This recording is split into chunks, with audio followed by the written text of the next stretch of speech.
I'm taking this old chandelier and turning it into a brand new masterpiece. Here's what you're gonna need for this project. You're gonna need this super cool window film, a rotary blade, a craft cutting mat, a craft ruler or a long straight edge, a sharp blade for your finished cuts, some window cleaner in a spray bottle, some painter's tape, and scissors, and a lid-free towel. You'll also need your prisms that come with the light. Aren't these so fire? Ooh. And for the base of your chandelier, you're gonna want some spray paint with some primer. And I always use my handy dandy spray paint nozzle and some garage sale dots. By the way, everything I've talked about today is linked in the description below, so don't worry about having to scour the internet for it. Now, because the chandelier had been up for more than 30 years, she had accumulated quite a bit of dust on her. I got to work bringing her back to life. All I did was wipe it down with a lint-free cloth to remove all of that old dust that had collected over the years, and then I gave it a second wipe with a very lightly dampened lint-free cloth. That was key, just to pick up any last-minute dust that was left over. You want to make sure that it's lightly dampened and not really saturated, because you don't want to introduce any water to any electrical components on this space. And now you'll grab your garage sale dots. These are the perfect thing to keep spray paint out of the light sockets in the chandelier base. After it was fully clean and dry, I gave it a few light coats of spray paint. Now, I say a few light coats. You don't want to saturate it so it doesn't get all pooled up and drippy juicy. No. Light coats of spray paint is the only way to achieve a really professional look when you're finishing anything in spray paint. Now it's time for the best part, transforming our outdated prisms into the golden goddesses they've been waiting to become. But first, they needed a bath in warm soapy water to remove old dust and debris. Don't get intimidated by the fact that there's a lot of prisms to cover, because let me just tell you, this was extremely cathartic and I enjoyed every second of it. Now, for those of you at home who are watching and may or may not have prisms to cover, that's okay too, because this same technique and process is going to work on anything. Glass or metal, it really has a lot of different uses for it, but anything that's got a smooth, clean surface, this is going to be badass on. So my first order of business is simply to just roll out my film, and then I use my craft ruler to hold everything in place. For me, because I'm using the prisms, I laid my prism right onto the straightest edge, and then I just made sure that that prism fit. And then I just slid it right up here to make sure that it fit again. And then I just rotary blade this baby. You want to make sure that you got a good engagement. You can feel it cutting, and voila, easy. And then I just repeat this process until I can't repeat it anymore. Once you get yourself a little collection going, it's pretty easy. I've got myself a nice little stash here of some strips, as you can see, right? This is about 5 here. I just take them, I'll put them together, and then I just folded them right over like that.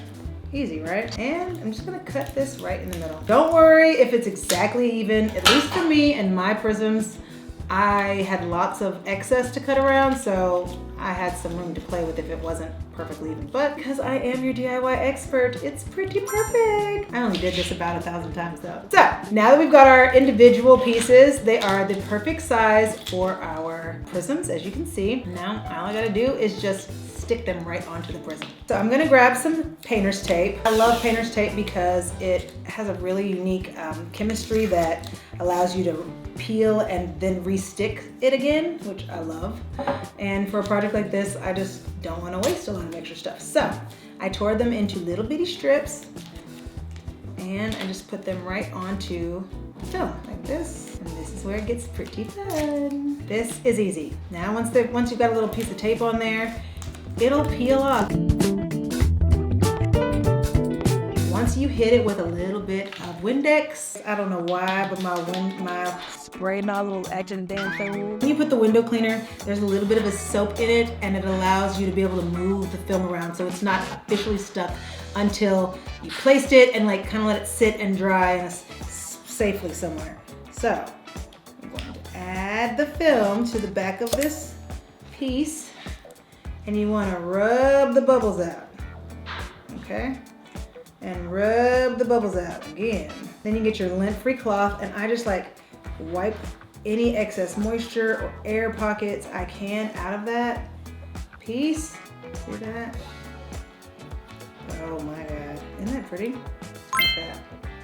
And so I will trim around the edges once it's all dry. I'm gonna set it down on that side so that no air is allowed to be able to reintroduce itself, and I just keep on going. All right, once the film has dried and stuck to the prism, it looks a little something like this. I've got these extra little edges on the end and some around the edges. It's not perfect, but I'm gonna make it so. So all you have to do for that is take your blade, and you wanna get a good sharp blade, because if you don't, it'll catch and it'll tear your film. And this film is a little thick and you don't want that to happen. So I first cut the edge down here, give it a nice slice to even it up on the end. And you can do a combination of things. You can just lay it down if you want to and just slice it like that. That's one way to do it.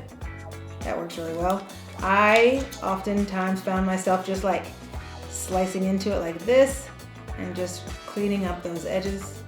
It's very easy to do and just cuts like a hot knife through. I flipped it over, cut this top piece up here, making sure that it's nice and clean. And ta-da! One prism to go and about 180 of them more to do. I also want to show you this. Sometimes you can get bubbles underneath your film and you'll see them on the front side, and that's okay. I try my best to just push them out first with my hand and thumb to just really release any air. But if you can't do that and you can still see some bubbles, you can always just take a little pin or a little prick, just do a little dot, and the bubble will come right out. Again, you don't want to cut it, you just want to pop it. So you can use a pin, you can use the tip of your sharp edge blade there, but that'll help to release any air bubbles and to push them right through. All right, y'all, now it's time to see if our work was worth it. Let's go install these babies. I hired a professional electrician to remove my old outdated ceiling fan, and I've purchased a beautiful ceiling medallion to really set this chandelier off. Now is when the magic happens. I'm gonna wave my magic wand and we can see it all come together. And now we're done. It's giving luxury. It's giving class. It's giving sophistication. It's giving drama. And most importantly, it's giving, I can't believe I only spent $10 in supplies. If you're saying to yourself, my, that's a lot of work for one light. Well, you might be right. But consider this. This project was a labor of love, but I don't think it could have turned out more beautifully. It's just enough glamour to catch your eye while adding so much vintage and old money charm to our home. The original owners gave me 2 additional smaller chandeliers that match, so I have the whole set. And I've saved these little gems from a landfill, which is a total win-win. But the best part was that I literally saved tens of thousands of dollars on this project, and I gained so much pride in myself.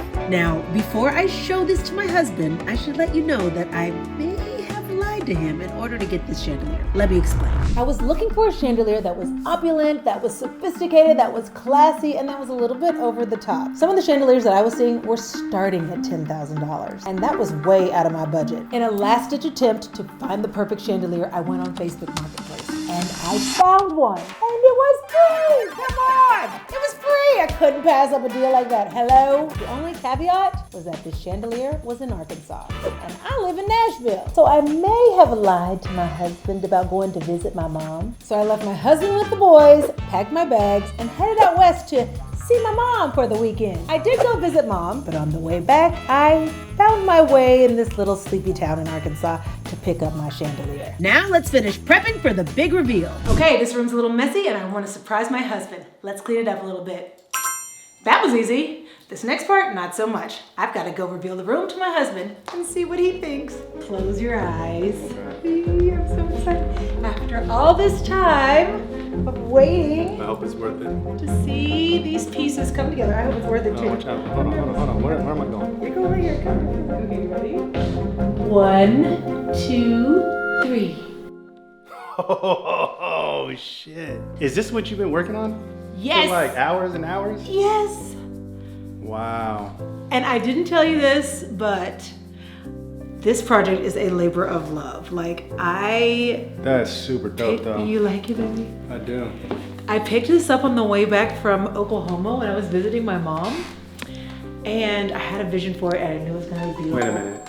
When you said you wanted to go visit your mom to go to that thing, and this is what you went for? Well, I didn't go for this, but I picked this up along Did you know that you were going for that before you went? Before I went? Just right before I went. I found it on the way when I knew I was yeah. going there. Okay. I found it. But isn't it worth it? How much is it total? $13. The whole thing? Yeah. Wow, that's really good. Yeah. So. That's the best, look at that. That's the best $13